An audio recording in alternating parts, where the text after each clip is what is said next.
Guys, good morning. Welcome to our online classes on IoT internship.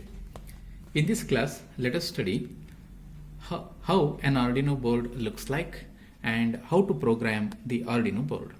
So this is our Arduino board, and in Arduino series we have many boards, and in today's class I will explain how an Arduino UNO board. Hope you can see UNO here. It is one of the series in the Arduino. In this class, let us learn how to program this Arduino board. Basically, what is an Arduino? It is a community which is developing open source platform to support learning programming with the hardware components. Basically, Arduino UNO, this board is a card sized computer which has a microcontroller or microprocessor, RAM, ROM and input output pins. So this is the best example for a computing environment.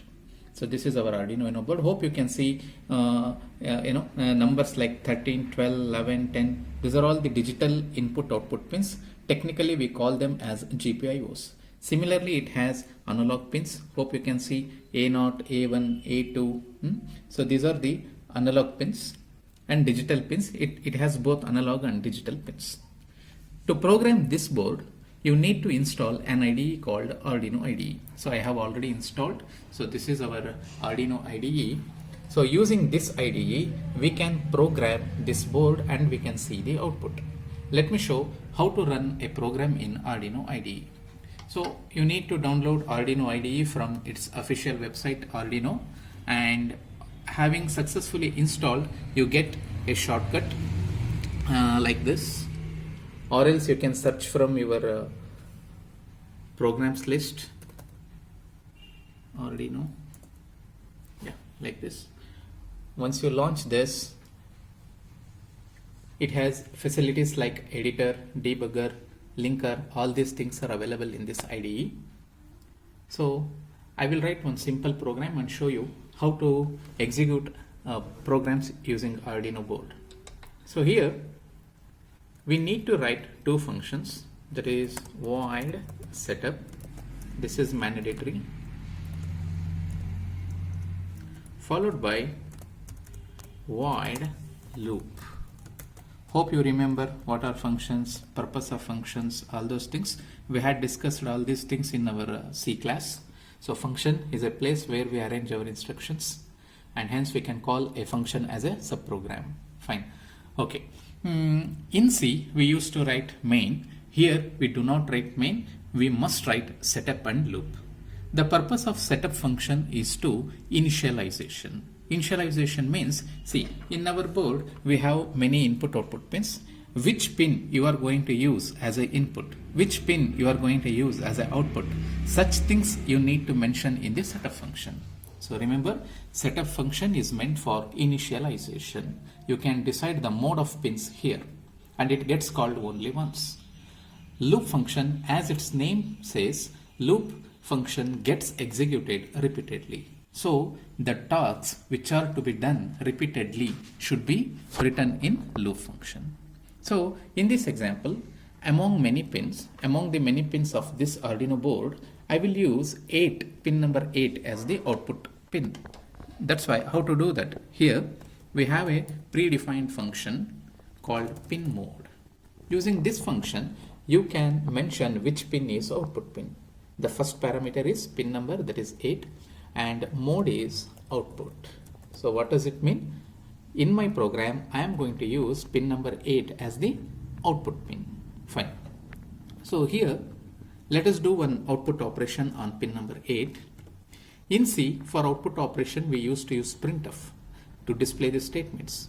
Here, we are dealing with electronic items. So, you already know an electronic device can understand only 1 and 0, that is high and low, VCC or ground. Okay, that's why let me pass value high to pin number 8.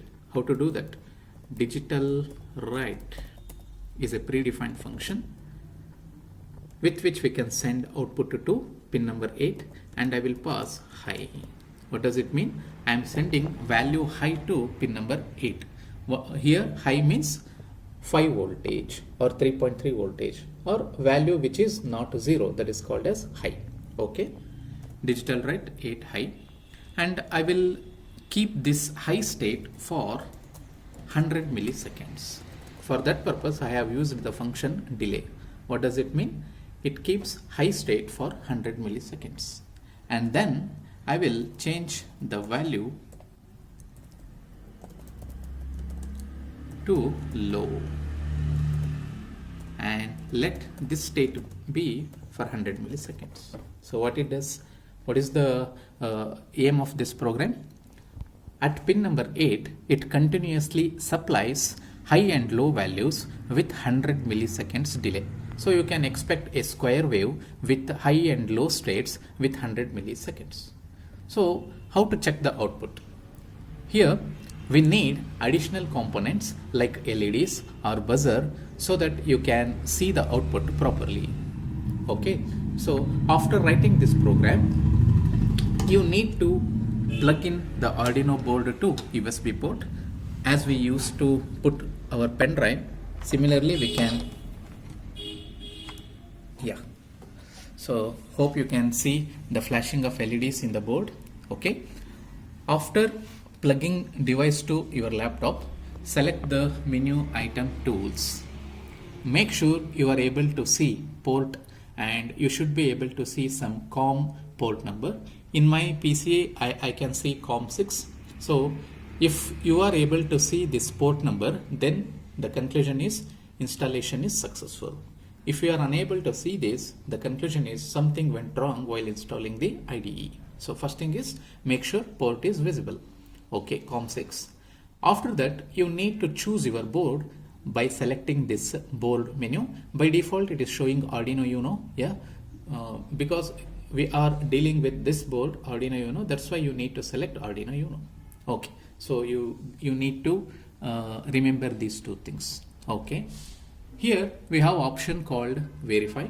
This verify button compiles the program. You know already what is compilation. Translating programs from high level to low level is called compilation. And after that, we have a button called upload. What it does, it compiles and as well as uploads our sketch to this computing environment. I will show you the demo. Okay, hope you did understand this program. After writing the program, we need to do some circuit connections. I will show you how to do that. For that purpose, I will use breadboard. Hope you must have used in your laboratory the breadboard.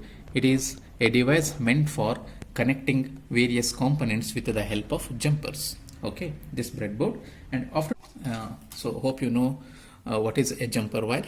Okay, here I am using male to male jumper wires. Okay, so according to my program, I will connect the components. Let me use one LED. So this is an electronic device which has plus and minus.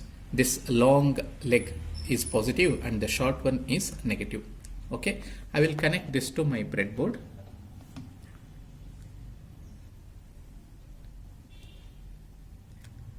First one is positive leg, second one is negative.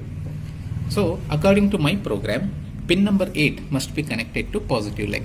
So I will connect here pin number 8 and another point to positive line in the breadboard. Fine. And another leg must be connected to ground. Here you can see G and D pin.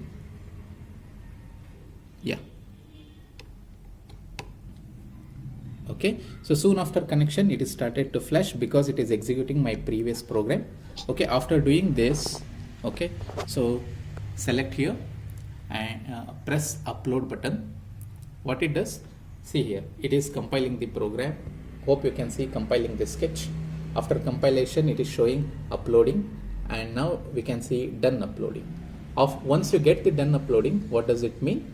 Your entire program, which is written in high level, being loaded to our computing environment, and hope you can see the output. Yes, according to our program, my LED is flashing with 100 milliseconds delay. Let me change the delay here. Instead of 100 in on state, I will change it to 2000 milliseconds. 2000 milliseconds means 2 seconds. What should be the output now?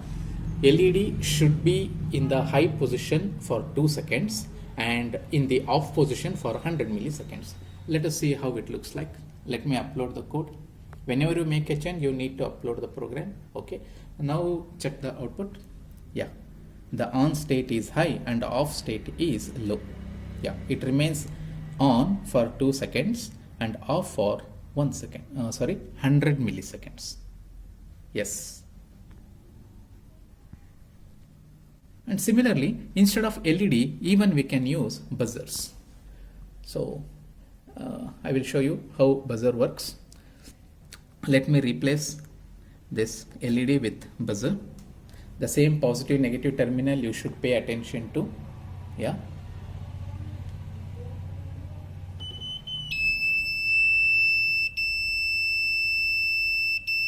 Yeah.